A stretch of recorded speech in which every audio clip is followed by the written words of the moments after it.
Leslie Sorrell is a political strategist, author of From Clients to Crooks, an insider revealing the real Washington, D.C. And the topic here is Republicans turning focus to the FBI's McCabe over texts on insurance against President Trump.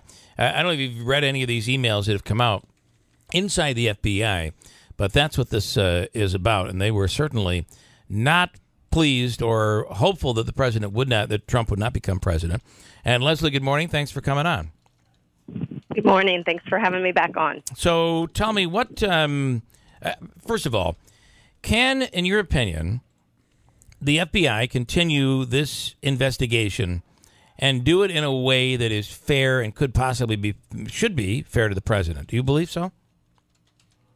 Well, they should be able to do so, but they're certainly tainted. From the administration, though, this was set to wrap up in January. He might as well let it play out because there's certainly a black cloud over Mueller and his team, despite Mueller firing Peter Strzok after he learned of these texts last summer. In fairness, they could have just squelched this whole thing and hidden it, right?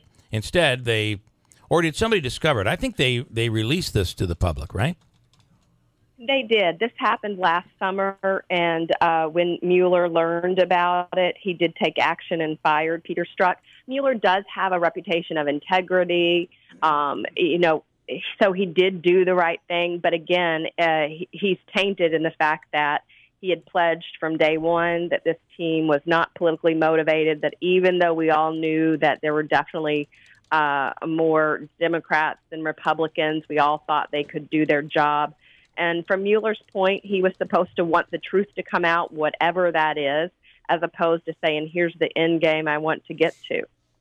I also think that everything that we've ever heard about Mueller is that he is someone who, as you said, has a great deal of integrity. Certainly in the beginning of this, everybody was, on both sides, were saying, this is the perfect guy for the job. We should be careful about demonizing him because the conclusion he might come to may very well be favorable to the president. That's right. And, I had said about a year ago, if you're the president and he had said, you're going to find I'm innocent of all this, then you should say, I welcome this. Right. But I have two things that I require of it. I think it should be swift and quickly and restrain the cost to taxpayers. And for one of these special counsel elections, it is outrageous the millions they spend. But if he can have this done with next month, in just a few weeks, I think he comes out ahead. We have got 2 indictments and 2 guilty pleas, but no evidence of Russia collusion. Yeah, I think that, again, I think everybody has to be patient. And now the president coming out saying, I have no intention on firing Mueller. And I think you got to take him for his word. Which is good, because that would be the worst thing he could do. Right. Do you find it...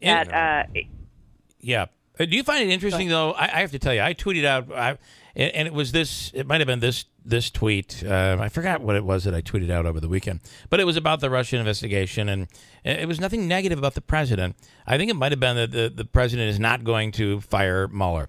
And I just started getting hammered by all these people that apparently I'm a part of the fake news because it's not real. Why aren't you going after Hillary, et cetera, et cetera?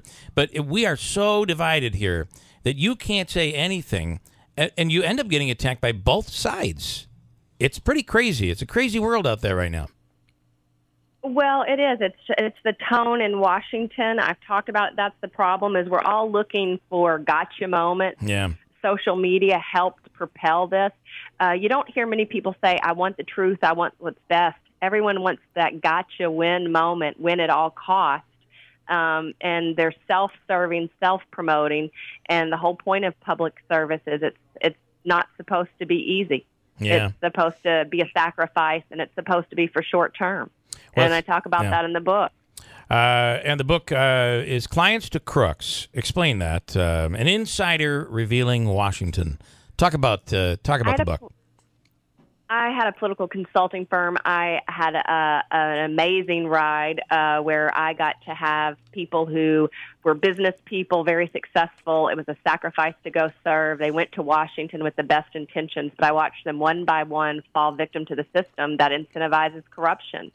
And I was devastated because I looked up to these people, but they started putting themselves first and being very detrimental to those of us who are taxpayers. And so I thought, I hope to tell this story so we realize we can make a difference. And it's not just the Republicans, it's the Democrats, it's them against us. It's truly that political establishment promoting themselves. And, you know, this tax deal that's going right now is a perfect example of it. There are states, there are Democrats in states where this probably will be beneficial. And it might be beneficial for them to say, listen, we're going to work with the other side. But that in this current climate, that ain't ever going to happen. And that's a shame. No, because it is a shame because we all need to figure out it's not just about their next election. And if they would worry about what's doing best for the American public, the election would take care of itself. No doubt. Leslie, thank you so much. We appreciate it. Hope to have you on again. Thank you. All right. Leslie Sorrell. Do I say that right? Is it Sorrell? Sorrell? Yeah, close enough. Anyway, I find her interesting.